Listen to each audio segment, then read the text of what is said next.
Baik, bismillahirrahmanirrahim. Assalamualaikum warahmatullahi wabarakatuh. Di sini kami dari kelompok terakhir akan menjelaskan tentang sejarah kebijakan pendidikan Islam, yang mana kelompok kami terdiri dari saya sendiri, Afidatul Munawarah, lalu Umi Barirah, dan selanjutnya yaitu Ningtyas Muzayana. Dan di sini kita akan menjelaskan yakni pada sejarah masa kolonial Belanda dan Jepang, lalu selanjutnya yaitu sejarah masa Orde Lama dan Orde Baru, lalu yang terakhir yaitu sejarah masa Orde Reformasi, seperti itu. Yang pertama yakni sejarah masa kolonial Belanda dan Jepang, yang mana akan dijelaskan oleh saya sendiri, Afidatul Munawarah. Yang pertama yaitu sejarah kebijakan pendidikan Islam masa kolonial Belanda.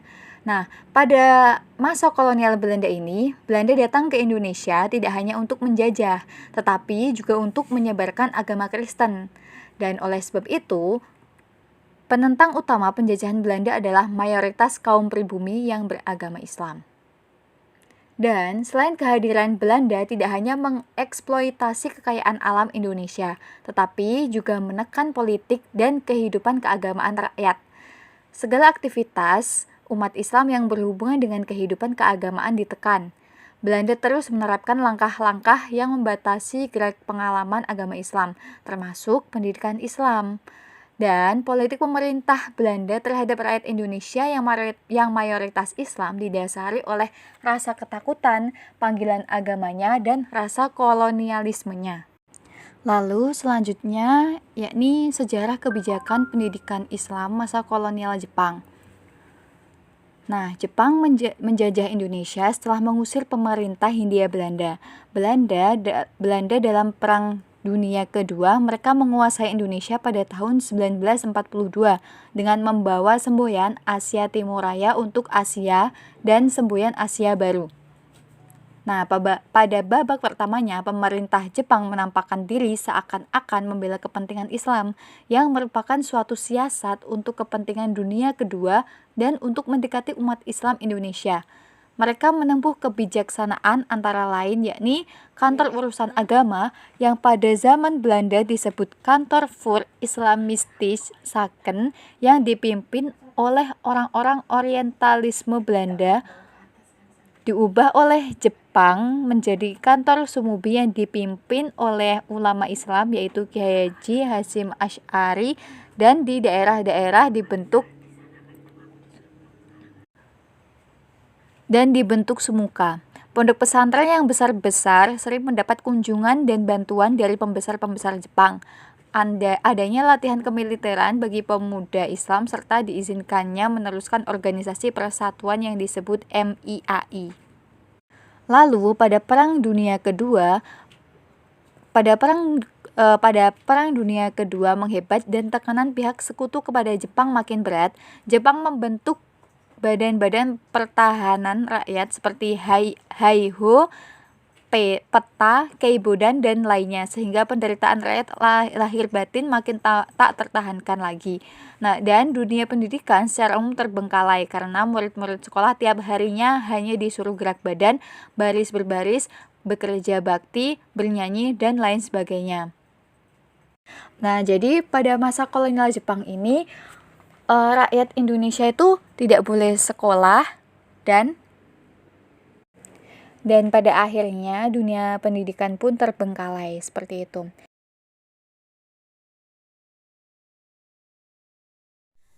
Baiklah, selanjutnya saya akan membahas tentang sejarah kebijakan pendidikan Islam pada masa Orde Lama.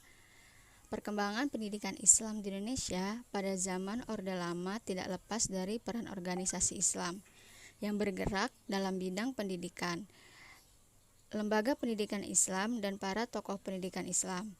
Selanjutnya, perkembangan pendidikan Islam di Indonesia ditentukan oleh sekolah-sekolah 9 swasta yang secara konsisten mengadakan pendidikan Islam seperti halnya madrasah. Nah, jadi keadaan pendidikan Islam pada masa Orde Lama ini jauh lebih maju dibandingkan dengan keadaan masa sebelumnya. atau bisa dibilang masa kolonial. Di sini juga dapat kita lihat banyak berkembangnya lembaga-lembaga pendidikan Islam dan juga organisasi yang bergerak dalam dunia pendidikan Islam, sehingga dapat membangun generasi penerus bangsa yang berjiwa Islami. Baik, berlanjut ke sejarah kebijakan pendidikan Islam pada masa Orde Baru. Zaman pemerintah Orde Baru, pendidikan diwarnai oleh politik yang bersifat sentralistik, dengan titik tekan pada pembangunan ekonomi yang ditopang oleh stabilitas politik dan keamanan yang didukung oleh kekuatan birokrasi pemerintah, angkatan bersenjata, dan konglomerat. Nah, di sini keberhasilan pendidikan Islam pada masa Orde Baru. Masa Orde Baru ini mencatat banyak keberhasilan. Di antaranya adalah 1. Madrasah mendapat perlakuan dan status yang sejajar dengan sekolah umum. Yang kedua, pesantren mendapat perhatian melalui subsidi dan pembinaan. Ketiga, berdirinya MUI pada tahun 1975.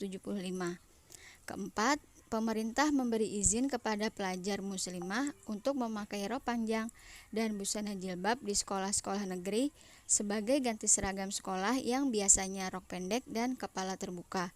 Yang kelima, terbentuknya Undang-Undang Nomor 2 Tahun 1989 tentang Sistem Pendidikan Nasional. Nah, selanjutnya kurikulum pendidikan Islam pada masa Orde Baru. Pengembangan program kurikulum ini terbagi menjadi 2 bagian, yaitu pendidikan agama terdiri atas Al-Quran Hadis, Akidah Akhlak, Fikih, SKI, dan Bahasa Arab, dan pendidikan umum antara lain PMP, PSPB, Bahasa dan Sastra Indonesia, Pengetahuan Sains, Olahraga dan Kesehatan, Matematika, Pendidikan Seni, Pendidikan Keterampilan, Bahasa Inggris, MTS dan MA, Geografi MA, Biologi MA, Fisika MA, dan Kimia MA. Oke, perkenalkan nama saya Wibero. Jadi pada kesempatan kali ini saya sebagai pemateri ketiga akan menjelaskan sejarah pendidikan Islam di masa Orde Reformasi. Jadi sebelum itu saya akan menjelaskan pengertian dari pendidikan Islam pada era reformasi. Jadi pengertiannya, pendidikan Islam di era reformasi adalah pendidikan yang lahir sebagai koreksi, perbaikan, dan penyempurnaan atas berbagai kelemahan kebijakan pemerintahan Orde Baru. Jadi di sini reformasi ini, pada era reformasi, pendidikan Islam itu lebih kayak penyempurnaan dari era-era sebelumnya, kayak gitu, kayak lebih diperbaiki, dikoreksi lagi, bagaimana kedepannya bisa menjadi lebih baik, seperti itu.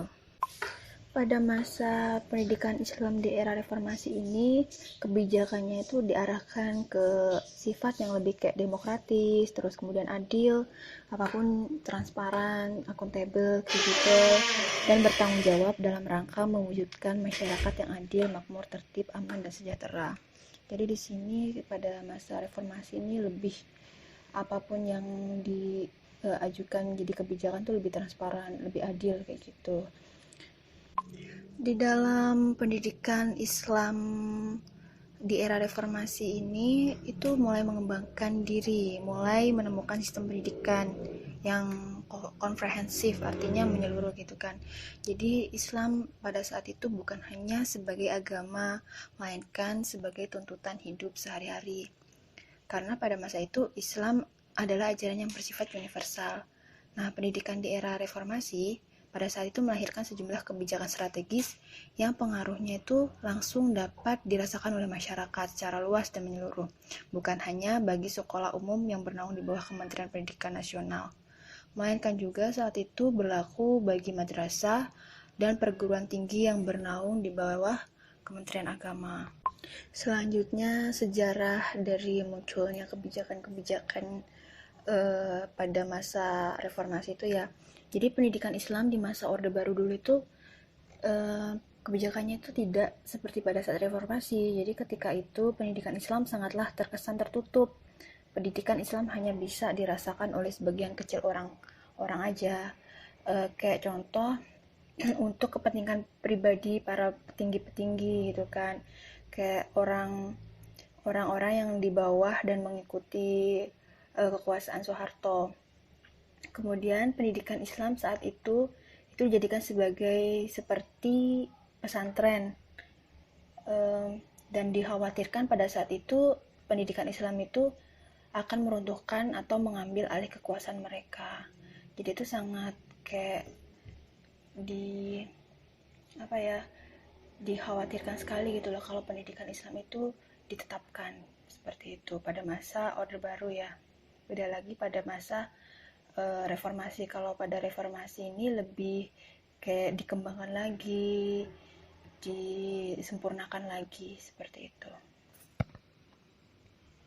Setelah pada masa Orde sebelumnya semuanya serba tertutup dalam pendidikan Islam ya, pada masa pemerintahan reformasi tumbuhlah semangat baru untuk merubah tatanan kehidupan bernegara di Indonesia yang lebih baik. Jadi dalam pendidikan Islam itu kebijakan-kebijakan dari pemerintah itu mulai dari pemerintahan kolonial awal dan pasca kemerdekaan itu dulunya terkesan kayak menganaktirikan gitu kan, bahkan akan ada penghapusan sistem pendidikan Islam karena hanya alasan Indonesia itu bukanlah negara Islam gitu kan. Tapi berkat semangat juang para tokoh-tokoh pendidikan Islam, akhirnya berbagai kebijakan tersebut dapat diredam gitu kan untuk sebuah tujuan ideal. Tujuan idealnya itu menciptakan manusia yang beriman dan bertakwa kepada Tuhan Yang Maha Esa serta berakhlak mulia seperti yang tercantum dalam UU Sisdiknas nomor 20 tahun 2003. Dan pada sebenarnya banyak faktor yang menyebabkan berbagai kebijakan tersebut, baik dari aspek sosiopolitik ataupun religius gitu teman-teman. Setelah kita berbicara terkait dengan pengertian serta sejarah dari pendidikan Islam pada Orde Reformasi, pada masa reformasi, selanjutnya kita akan belajar terkait kebijakan pemerintah masa reformasi terhadap pendidikan Islam. Jadi di sini saya akan sebutkan beberapa kebijakan pada saat reformasi, pada masa reformasi pendidikan Islam. Jadi kebijakannya itu sangat banyak sekali. Ini beberapa contohnya. Yang pertama, pemantapan pendidikan Islam sebagai bagian dari sistem pendidikan nasional. Yang kedua, ada kebijakan tentang peningkatan anggaran pendidikan. Yang ketiga, ada program wajib belajar 9 tahun. Yang keempat, ada penyelenggaraan sekolah bertaraf nasional atau biasa disingkat dengan SBN dan internasional atau SBI.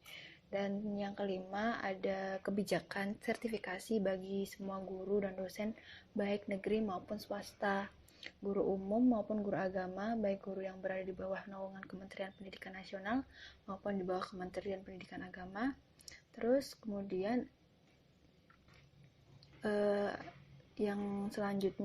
kebijakan selanjutnya ada pengembangan pendekatan pembelajaran yang tidak hanya terpusat pada guru, melainkan juga berpusat pada murid melalui kegiatan learning atau belajar dan researching atau meneliti dalam suasana yang partisipatif, inovatif, aktif, kreatif, efektif, dan menyenangkan.